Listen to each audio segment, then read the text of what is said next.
Welcome and thank you for joining us for this evening's lecture in the lecture series Control, Coercion and Constraint. It's my privilege to present today's speaker, Dr. Julia Winnebeck.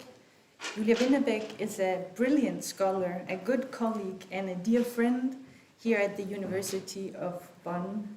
She has studied theology in Heidelberg and Bonn and did her PhD studies in Bonn and at the University of Oxford. In her PhD thesis, she explored the so-called Apostolikumsstreitigkeiten in the late 19th century Germany. In her PhD thesis, currently Julia Winnebeck is a research group leader at the Bonn Center for Dependency Studies. Here she does her own research as well as supervise PhD students that are working on structures of dependency in the late antique and early medieval Western Church. Julia Winnebeck has a remarkable talent of finding and dealing with historical topics in a way that is relevant and engaging beyond her own field of study.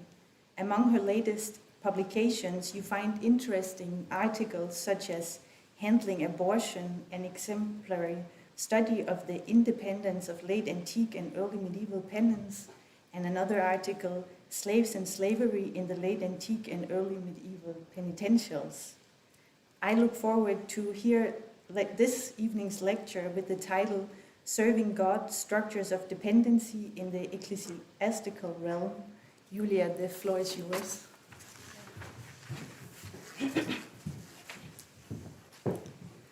Hello, good evening, and thank you, Maria, for the kind introduction.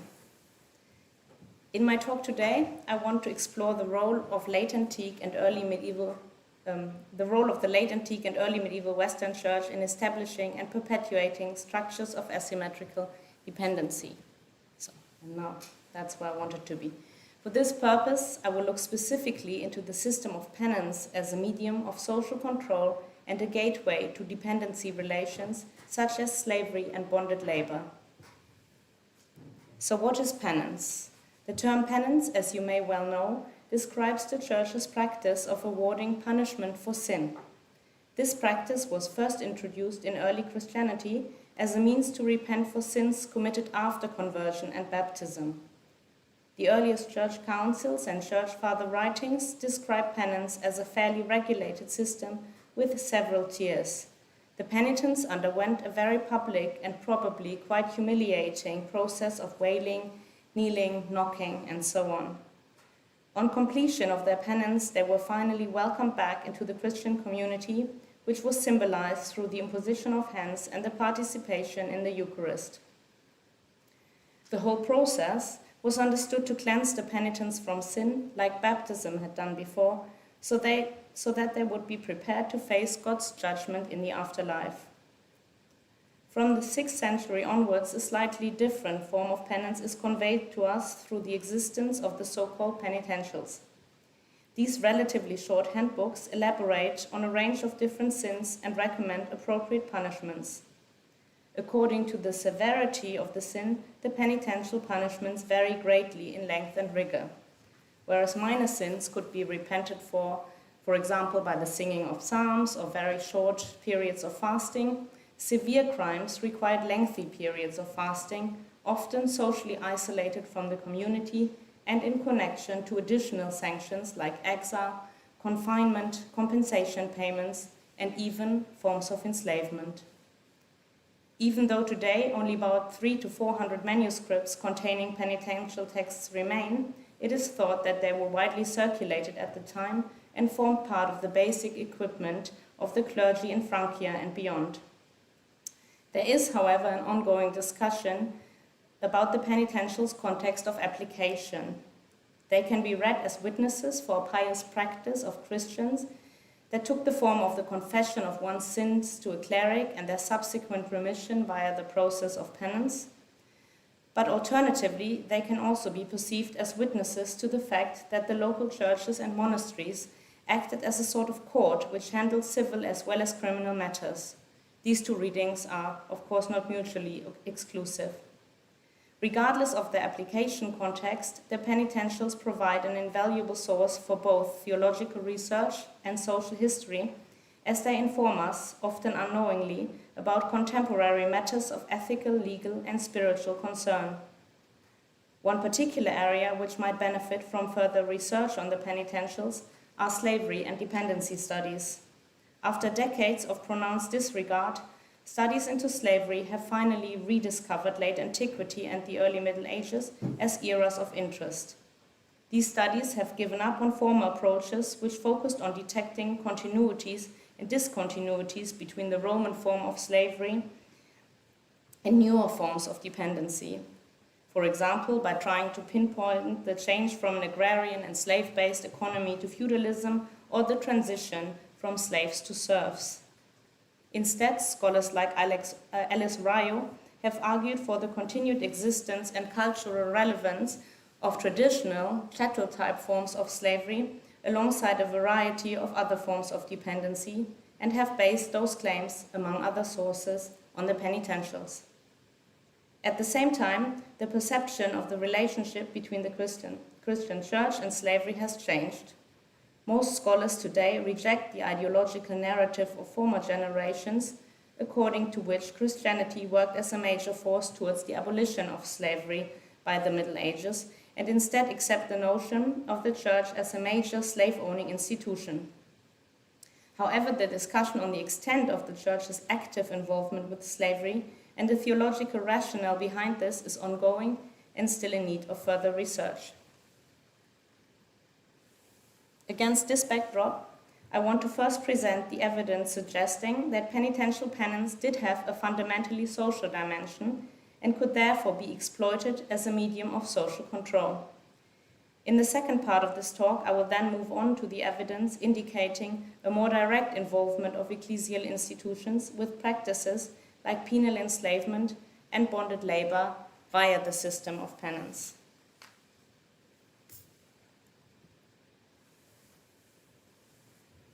The first generation of penitentials, which my research focuses on, are penitentials written between the late 6th and the early 8th centuries.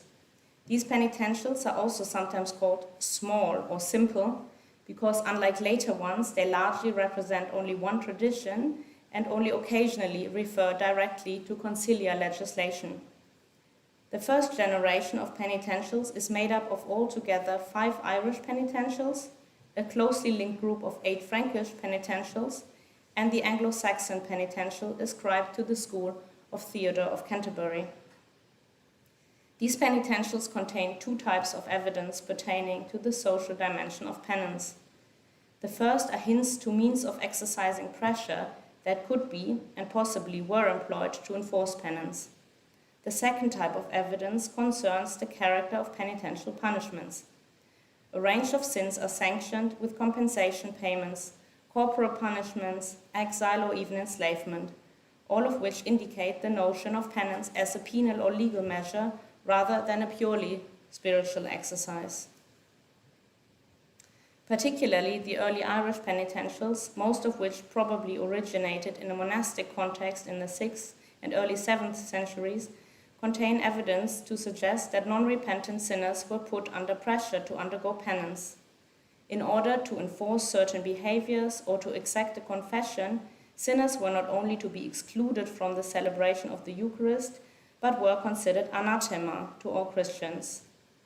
The vast majority of evidence for this demand of social exclusion can be found in the Ambrosianum and the Penitential of Cumian, where the casting out of the sinner, or a sort of a staggered excommunication, appears to be the first reaction to encountering sin. The notion of sin as a spreading infection, which needed to be cut out immediately in order to protect the rest of the body, seems to have formed the background to this measure. I quote Cumian, "He, however, who will not confess to him who has incensed him, that pestilential person shall be cut off from the company of the saints. If he repents, he shall do penance for as long as he was recalcitrant." So in practice, this may have meant that other members of the respective Christian community were banned from any social interaction with the sinner who was temporarily or permanently considered socially dead. In most instances, the penitential canons in question seem to envision the context of a close-knit monastic community where the disobedient were to remain outside the assembly without food and knock humbly. One provision in the earliest extant penitential, the penitential of Finian, goes a step further still in demanding that the sinner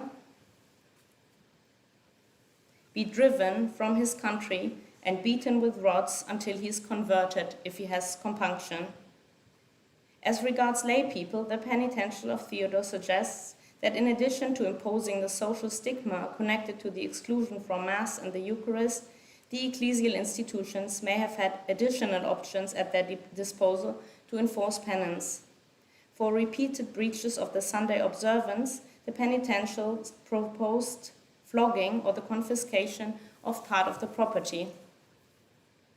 And to adulterous women, the penitential kindly offered penance in monastic confinement as a way to preserve at least some of their inheritance. I'm quoting Theodore. If a woman is an adulteress and her husband does not wish to live with her, if she decides to enter a monastery, she shall retain the fourth part of her inheritance. If she decides otherwise, she shall have nothing. So the very popular method of either threat or bribery always does the trick, really. The second type of evidence pertaining to the social dimension of penance are the types of punishments we find in them. Particularly the Irish and the Anglo-Saxon handbooks of penance contain plenty of provisions in which the punishment consists of an extended fast, which one might consider the actual penance, and one or more other sanctions, which one would perhaps rather associate with institutions other than penance.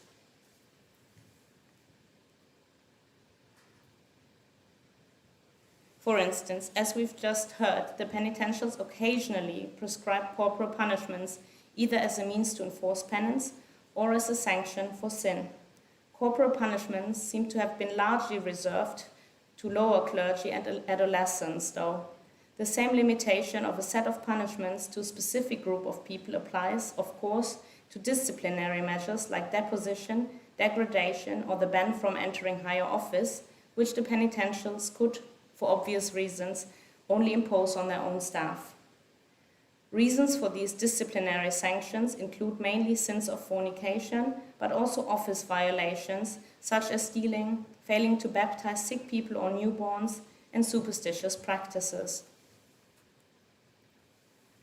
Most frequently, however, the punishment prescribed in addition to fasting consists of the demand for compensation, Latin satisfactio.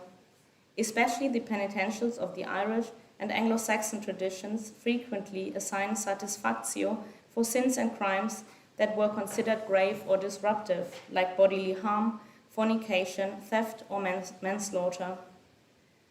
The term is predominantly used in the sense of an actual financial compensation for the harm done. If, for example, a layman physically hurt another, he was ordered to pay a certain amount to cover for the doctor's bills and the financial loss the injured suffered due to being ill or disabled following the attack. So a good example for this sort of compensation can be found in Cumian again. And this reads as follows. He who by a blow in a quarrel renders a man incapacitated or maimed shall meet the injured man's medical expenses and shall make good the damages for the deformity and shall do his work until he is healed and do penance for half a year.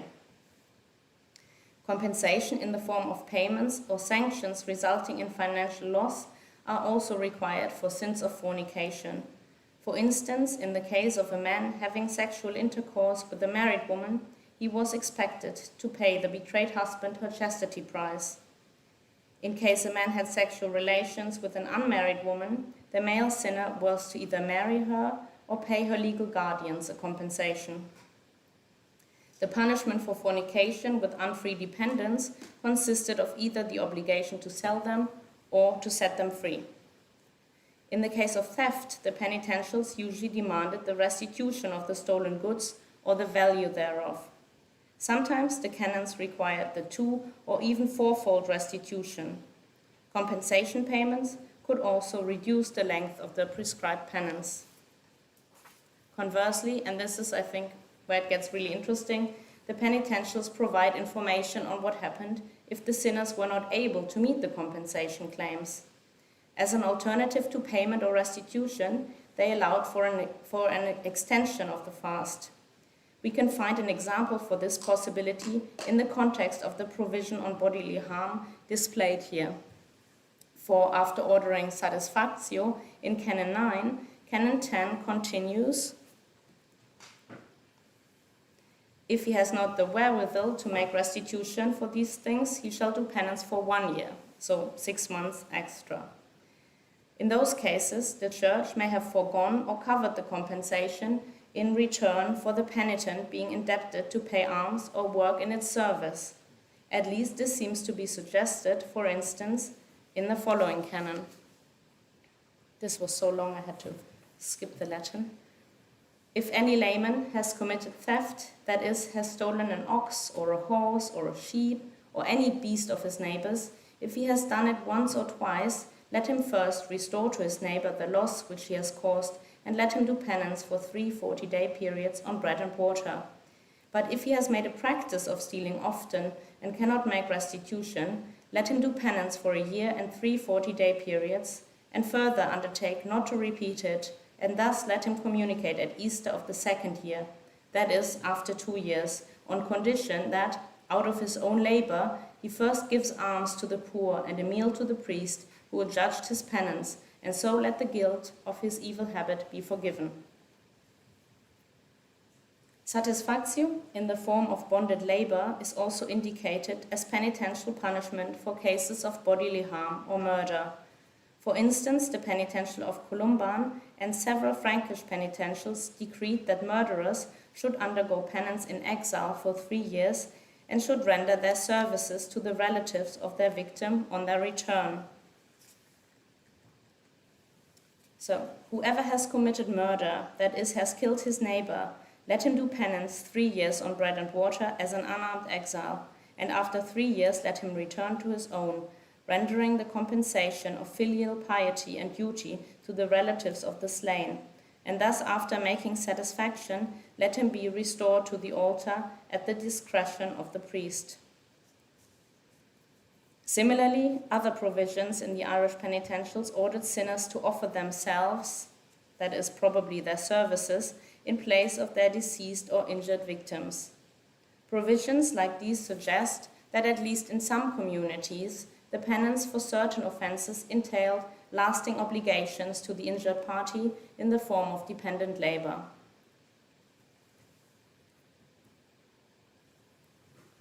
As you can maybe tell by the picture, I'm coming to the second part of my paper. As indicated earlier, the penitentials also occasionally assign sanctions that suggest a more direct involvement of ecclesial institutions with penal enslavement and bonded labor.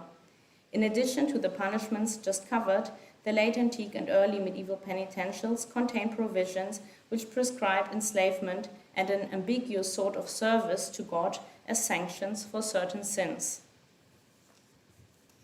For example, people who committed severe forms of fornication, that is, for example, adultery, were punished with enslavement or condemned to comparable relations of asymmetrical dependency.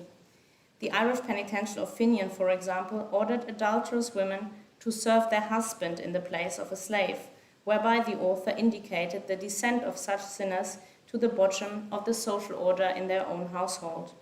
I have already discussed this canon with a couple of people present here today, but I'm showing it again because I think it's a great example of how complex or weird, or whatever you want to call it, these penitential provisions are. If a man's wife commits fornication and cohabits with another man, he ought not to take another wife while his first wife is alive, in the hope that, perchance, she be converted to penance, and it is becoming to take her back if she fully and freely seeks this. But she shall not pay dowry to him, or you could also read, he shall not pay dowry to her. There's evidence of both ways of payment being exchanged, so it's unclear from the Latin who pays what. And she shall serve her former husband as long as he is in the body. She shall make amends in the place of a male or female slave in all loyalty and subjection. The Anglo-Saxon penitential of Theodore II lists adultery among the offences sanctioned with enslavement in a provision which was apparently concerned with the right to remarry. If a husband makes himself a slave through theft or fornication or any sin, the wife, if she has not been married before, has the right to take another husband after a year. This is not permitted to one who has been twice married. While this canon clearly does not order penal enslavement itself, it provides guidance for the event that a spouse had been enslaved after committing a sin. The fact that this is almost casually mentioned as a common occurrence which required further legislation makes this provision all the more interesting as a reference to this practice. Anyway, one might say that so far we have not seen any evidence that the Church ever enforced penal enslavement itself, or that it was directly involved with the supervision of penally enslaved people. Rather, in the examples presented, the injured parties were the ones envisioned to enforce the dependency relations. So in the one example, the betrayed husband, and in the other example, the grieving relatives, even if both parties did so with the explicit sanction of the Church. At least the penitential of Theodore, however, contains further provisions which indicate a more direct involvement of the Church with the practice of penal enslavement. If any layman carries off a monk from the monastery by stealth, he shall either enter a monastery to serve God or subject himself to human servitude. This canon indicates that under circumstances in which the Church's jurisdiction was indisputable, like in this example, for instance, because it was itself the offended party, it would not only order, but possibly also enforce the penal enslavement itself. The alternative given here, that is between human slavery or entering a monastery, seems rather strange at first. It possibly simply served to lay out different options to the person adjudging penance. The priests could either assign forced monasticism or the subjection to human servitude, depending on the circumstances of the offense and the quality of the offender, or depending on whether there was a fitting monastery in the vicinity which would readily accept another criminal. The alternative does, however, also suggest that both options, forced monasticism and human servitude, were considered equally undesirable to the average free Christian.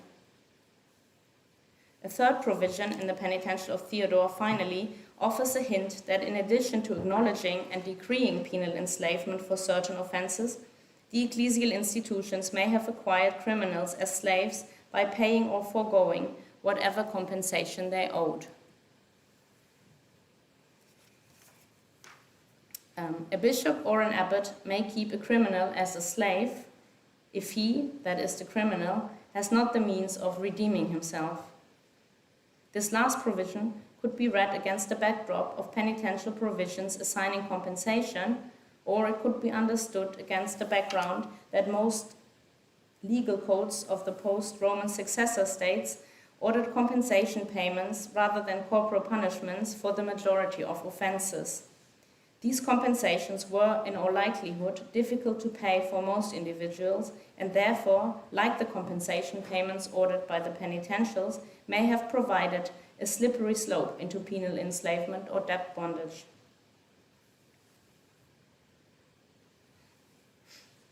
A second group of canons which indicate that sinners or criminals were inflicted with lasting obligations to ecclesial institutions via the system of penance are provisions that assign forced monasticism or non-specific services to God as a punishment. Like penal enslavement, these punishments are exclusively awarded for grave offenses such as repeated theft, abduction, perjury, treason, and manslaughter. The severity of those sins probably required the penitent to be removed from their current social community for the duration of their penance, or most of the time, in fact, till the end of their life.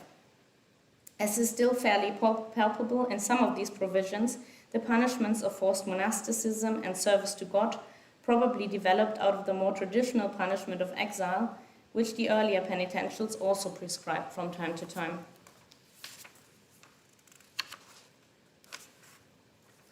For instance, the Irish penitential of Cumian punished repeated stealing with, I quote, the yoke of exile under another abbot. While this canon addressed monks who were, in the best case scenario, simply moved from one monastery to another, other provisions inform us that the same punishment could be applied to lay people too. This is interesting, as other known sources witnessing to monastic confinement or forced monasticism as a punishment, namely the council records, almost exclusively prescribe it to clerics.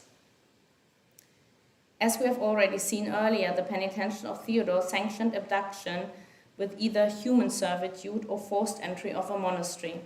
The same penitential also assigns lifelong penance in a monastery to people who committed multiple offenses. He who has committed many evil deeds, that is, murder, adultery with a woman and with a beast, and theft, shall go into a monastery and do penance until his death. The penitential of Columban prescribed lifelong penance in a monastery for cases of perjury and ordered the penitents to receive the tonsure, or maybe just to have their heads shaved, who knows. That could also just be like a sign of their status as penitents. While all of the Frankish penitentials have omitted this obscure punishment from their version of Columban's provision, it later reappears in an unpublished penitential which is preserved in a 9th century manuscript in Düsseldorf. If any layman has perjured himself out of greed, he shall sell all his things and give to the poor, and receive the tonsure, or shall be shaved, in a monastery, and there he shall serve God until the day of his death. Several other canons did not specify the place of exile or punishment as a monastery, but still indicated some sort of connection of the prescribed exile or prescribed penance to an ecclesial institution. The penitential of Theodore and the Bigottian penitential, for example, decreed that sinners who had killed members of the clergy give up their arms and serve God. If one slays a monk or a cleric, he shall lay aside his arms and serve God, or he shall do penance for 7 years.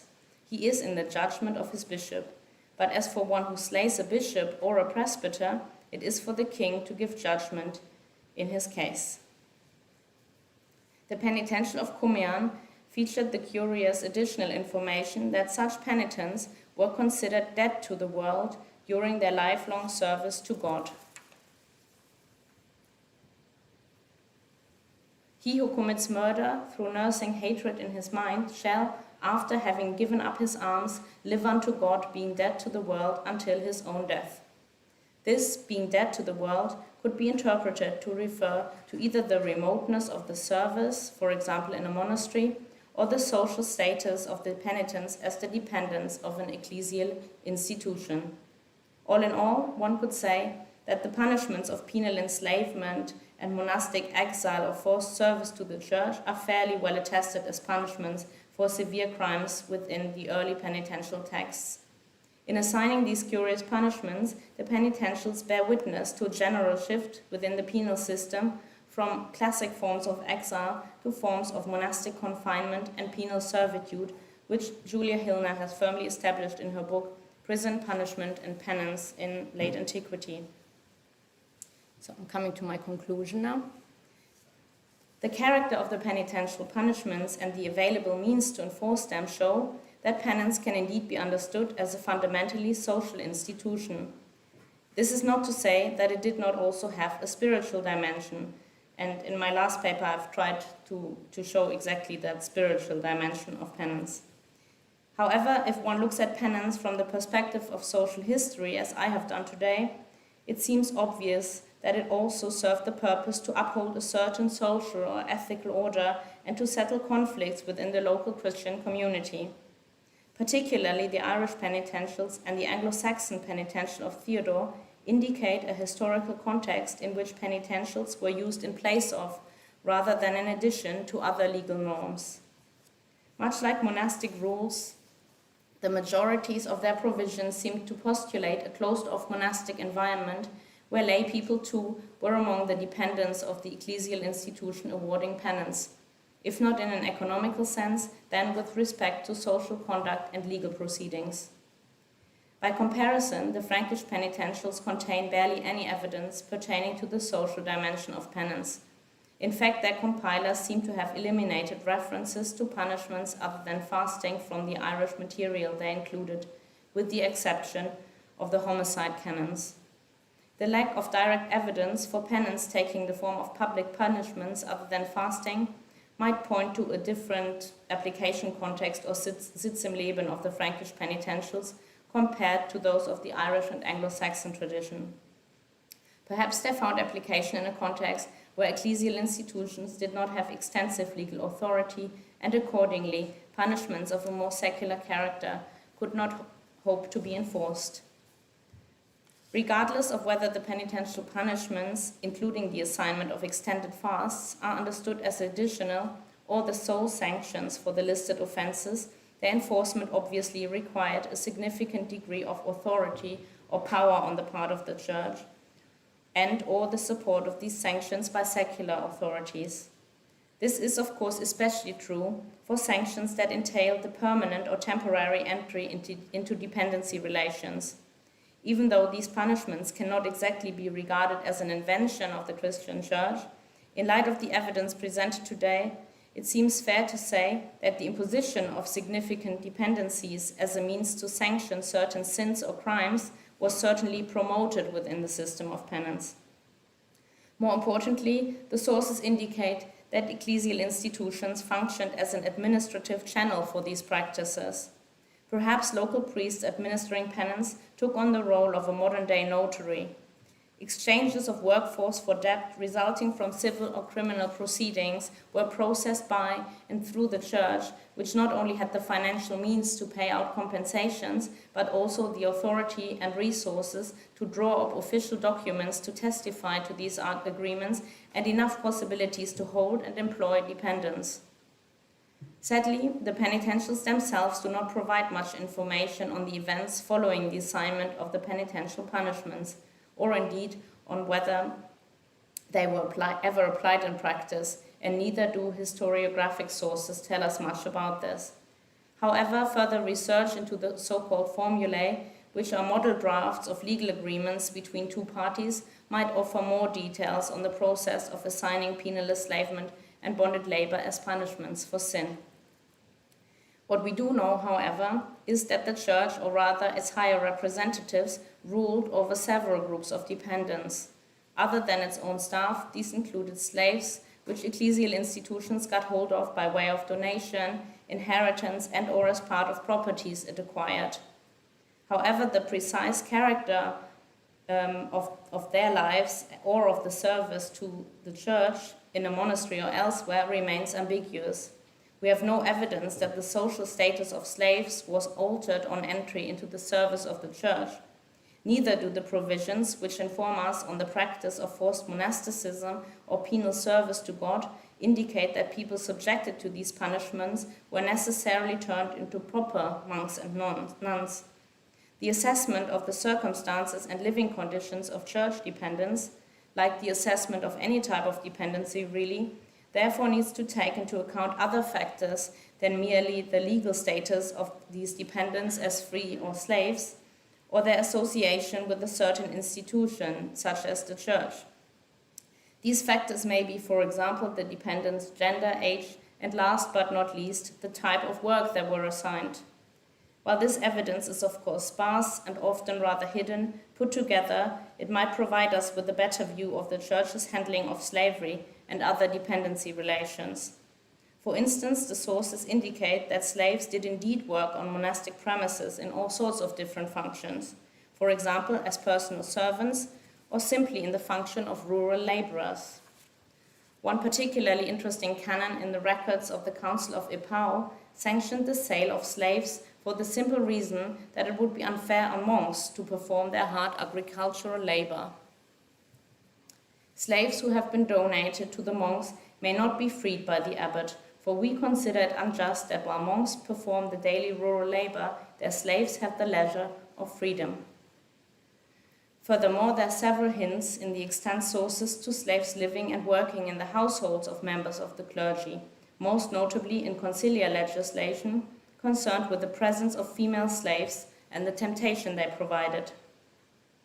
These examples suggest that the reality of serving God, or rather the church, may not have differed much at all from dependency relations outside the ecclesial realm. Rather, the reality of church dependence, like that of other dependents, was down to a range of factors, the careful consideration of which will produce some interesting findings in the future. Thank you for your attention.